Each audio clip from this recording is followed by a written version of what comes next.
Salli Pung, Michigan Long-Term Care Ombudsman. Salli, thank you very much for taking time to join us today. Thank you, Dave. So the Long-Term Care Ombudsman is a program that advocates on behalf of residents in long-term care settings, so nursing homes, adult foster care, and home for aged. And our authority comes from the Older Americans Act, the Older Michiganians Act. And so we are federally and state funded, but our charge through those two acts is to advocate on behalf of the resident, and we are the resident's voice. So when we think about who is our boss and who are we accountable to, it's the residents that live in these settings. And I'm sure you could take the rest of the time that we have allotted for our show today to tell us why you are needed. But Kate, what kind of things cross your desk? Sure. Well, as you can imagine, recently we have been bombarded by questions about COVID-19, and most particular questions about testing, questions about where people should be located in the healthcare system if they have COVID-19, where when family members can get back in and visit with residents. Residents right now are pretty much isolated into their rooms in a lot of these settings. And we're very concerned about the impact that that has on residents at this time. All right, so let's dissect each of those because you set it up great for me. Thank you very much. Salli Pung, Michigan Long-Term Care Ombudsman. Do the easy one first. People can't visit right now. Where you're finally able to visit somebody at a conventional hospital, but we're not allowing visits right now. Do you see a date where that might change, and how are people interacting during this time? Sure. So first I'll talk about how people are interacting. When the federal government, the Centers for Medicare and Medicaid Services, put a ban in place on visiting directly with residents, having physical contact or physical visits within the building, they did make a requirement, though, that providers, nursing home providers, need to make efforts to help residents communicate with their loved ones in the community, whether it's friends or family, through other means of electronic communication, whether that be a cell phone, through Facebook, Skype, through an iPad. So there is that requirement that nursing homes make those efforts to make that communication available. And we also know that some family members are doing what we call window visits, where they're going to the nursing home and being able to visit through the glass to be able to see their loved one and for their loved one to see them. I think that can be startling sometime for residents. So we always want to caution that if you're doing that, just coordinate with the staff in advance so that we aren't, that would be terrifying for any of us if we saw someone outside of our window, but to coordinate. And for those that are doing the visits, use the physical distancing, make sure you're wearing a mask, and be careful if you're leaving the sidewalks or the paved areas, because we don't want you to have an injury as well. So, Salli, this is why I love doing this show, because I always learn something that, who's reporting about window visits in the media in general? I haven't heard that anywhere. So, I always want to make sure I understand this, because we've seen some crazy stuff. Yesterday, we had one of our reporters, Erica, was at a Coney Island because the restaurants are opening up, and there was a shower curtain in front of a booth at the Coney. Well, when would you ever expect to see that?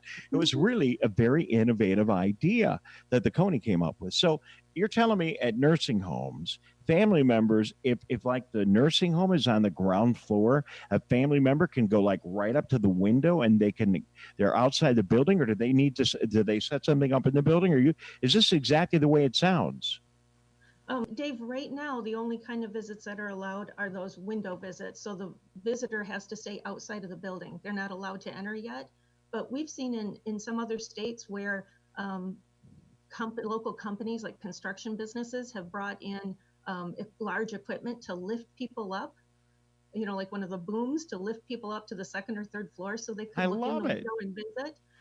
We've also seen in Michigan where communities have come together and they've done parades. Like over Mother's Day, there were a number of car parades where cars lined up and had signs on the cars, saying hi to their family members, and drove through parking lots so that residents could watch the parade and know that they were still part of the community and people hadn't forgotten about them. That's what's most important right now. Yeah, it's a really good idea. But if your loved one is on the ground floor of a nursing home, it wouldn't be unusual to go up there and just knock on the window and wave and say hello. You're not going to be able to talk. through the glass, or maybe you can on your phone. So yeah, crazy. I had no idea. Thank you for. It seems like if that's all you can do. That's all you can do, right? And at least your family member knows you care. Yes. Yep. All And right. you can put eyes on your loved one. I love it. Salli Pung, Michigan Long-Term Care Ombudsman, here joining us on the MegaCast. Testing, is it getting better? Are we getting the tests we need? Um, Definitely testing's improving. I'm fortunate to sit on a work group at the state that are really focusing hard on the testing concerns and issues across the state. They have started to work with the National Guard and the Michigan State Police and bring their supports and efforts together to help test in certain areas across the state. And those sites that have been selected so far where testing has been completed were based on the prevalence of COVID-19. So there have been over 20 counties now where testing has been offered to nursing homes. And of course, testing in our state is still optional. It is not mandatory, it's a voluntary test, but they are starting to get those test results back and they're working through, I think they've planned already up to 53 counties in the state where they have a plan in place to test. And then hopefully they'll continue with the other 30 counties and get those completed.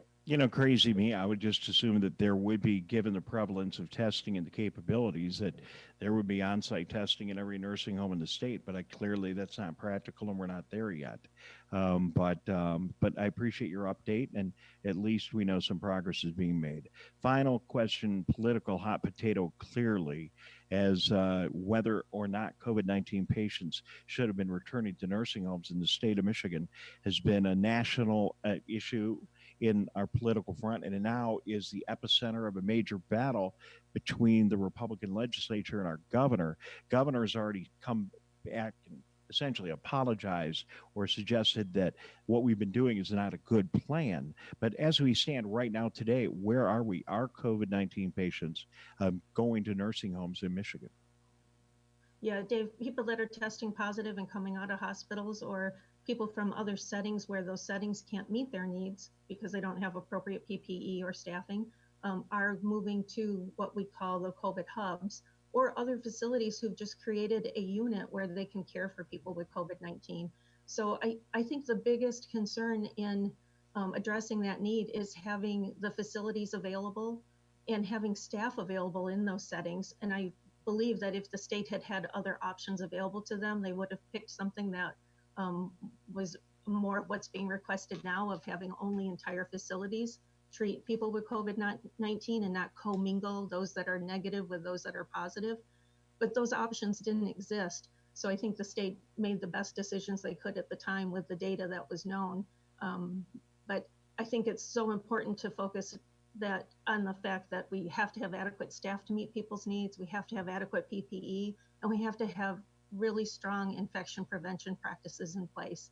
That's Well, how we these will keep. COVID hubs just help people understand, and I think I got this, and we talked about this recently in the show. But the COVID hubs are unique, special facilities or parts of facilities that are specifically set up to accommodate COVID-19 patients that need extended care. Is that correct?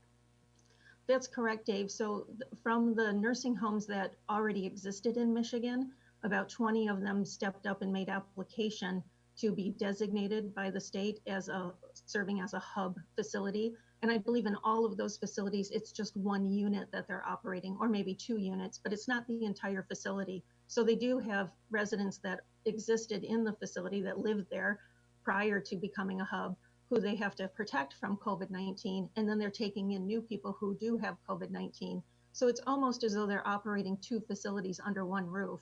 They have to have separate staff and lots of separation between those two. I've got 30 seconds, unfortunately, because we got Rachel Cole standing by from U of M. I want to give her all the time that she deserves. But to the best of your ability to answer this without stepping in it, is this a political issue that's getting blown out of proportion? Or are there people that are just not safe right now in nursing homes because there are, even in these hubs, there are people with COVID-19 and people that don't have COVID-19?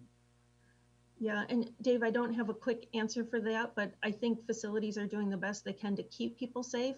I think regardless if we had hubs or not, we were going to have facilities that had people with COVID-19 and those without. So as much attention as we're giving to the concept of hubs, we have to make sure all facilities are putting all of those protections in place for any resident that's entering the building at any time. Yeah, I think some people would suggest that some of these patients would have been better off going to a TCF or a suburban in our area and not going back to nursing homes. I know that's what the Republicans are making at the center of their point. Is that not practical, or is that, Monday morning quarterbacking, or what are your thoughts on that? Yeah, Dave, I think the Ombudsman program concerns with people going to those large centers like TCF is that although there might be healthcare providers who can meet their needs, we have concerns like how can they do specialized diets?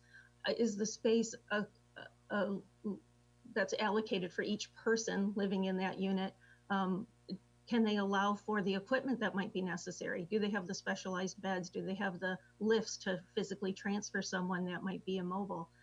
What are the restrooms like? I think that's the biggest barrier. And then for people with cognitive decline, that large environment with the noise and the lighting can really have a negative impact Yeah, and on not the the least of ability. which, with all that, and then are we ostracizing those people too by separating them from the rest of their community? Yeah, There's are so many sides to every issue. Thank you very much. We could do this again when we have more time. Salli, I hope you would come back and we'll continue our dialogue. I'd be happy to. Thank you, Dave. I appreciate the time today.